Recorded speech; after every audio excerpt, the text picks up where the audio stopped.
ఏపీలో లిక్కర్ టక్కర్ ఇప్పుడప్పుడే ముగిసేలా కనిపించట్లేదు. ఇప్పటికే లిక్కర్ స్కామ్, నకిలీ లిక్కర్ కేసులతో అధికార విపక్షాల మధ్య రాజకీయ యుద్ధం నడుస్తుండగా లేటెస్ట్ గా లిక్కర్ ట్రాన్స్పోర్ట్ స్కామ్ అంటూ మరో కేసు తెరపైకి వచ్చింది. దీంతో ఈ కొత్త కేసు ఎలాంటి మలుపులు తిరుగుతుంది, ఇందులో ఎవరెవరి పేర్లు బయటకు రాబోతున్నాయనే అంశం ఉత్కంఠ రేపుతోంది.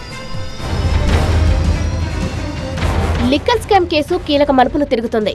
గత ప్రభుత్వ హయాంలో 3,500 కోట్ల రూపాయలు లిక్కర్ స్కామ్ కేసులో కొల్లగొట్టారన్న వివాదం సద్దుమణగక ముందే తాజాగా మరో లిక్కర్ స్కామ్ జరిగినట్టు ఆరోపణలు తెరపైకి వస్తున్నాయి. లిక్కర్ ట్రాన్స్పోర్ట్ టెండర్లలో అక్రమాలకు పాల్పడ్డారని సిఐడి కేసు నమోదు చేసింది.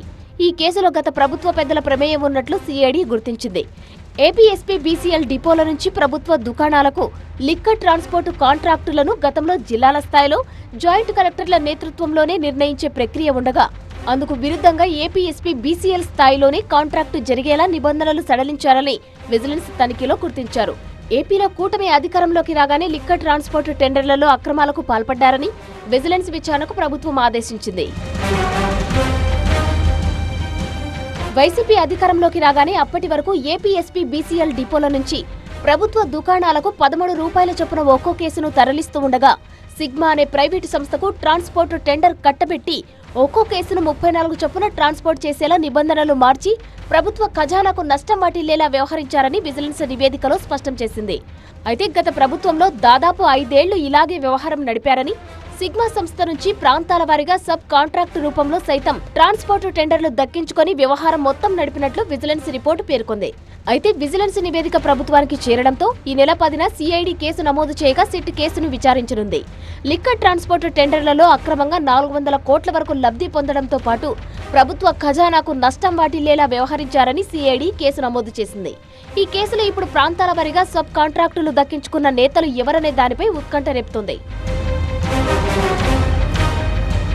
ఇప్పటి వరకు లిక్కర్ ట్రాన్స్పోర్ట్ దక్కించుకున్న నేతల్లో వైసీపీ చిత్తూరు నియోజకవర్గ ఇన్ఛార్జ్ విజయానందరెడ్డి, ధర్మవరం ఇన్ఛార్జ్ కేతిరెడ్డి వెంకట్రామిరెడ్డి, మాజీ మంత్రి అమ్మటి రాంబాబు, ఏలూరు పార్లమెంటు ఇన్ఛార్జ్ కారుమూరి సునీల్, విజయనగరం జిల్లా పరిషత్ చైర్మన్ మజ్జీ శ్రీను పేర్లు తెరపైకి వచ్చాయి. అయితే వారు ప్రత్యక్షంగా పరోక్షంగా బినామీ సంస్థల పేర్లతో లిక్కర్ ట్రాన్స్పోర్ట్ టెండర్లను దక్కించుకొని అనుచితంగా లబ్ధి పొందినట్లు విజిలెన్స్ ఆరోపిస్తోంది. అయితే విజిలెన్స్ నివేదిక ప్రకారం ప్రభుత్వం ఇప్పటికే సిఐడికి కేసు దర్యాప్తును అప్పగించగా సిఐడి నేతృత్వంలో ఇప్పటికే లిక్కర్ స్కామ్ కేసును విచారిస్తున్న సిపి రాజశేఖర్ బాబు నేతృత్వంలోని సిట్ ఈ కేసును విచారణ చేయనుంది. మొత్తానికి లిక్కర్ స్కామ్ కేసు కీలక మలుపులు తిరుగుతుంది. ఒకవైపు అరెస్టుల ప్రక్రియ జరుగుతున్న వేళ లిక్కర్ ట్రాన్స్పోర్ట్ టెండర్ల కేసు నమోదు కావడంతో ఈ వ్యవహారం ఎలాంటి మలుపులు తిరుగుతుందో అనే ఉత్కంఠ నెలకొంది.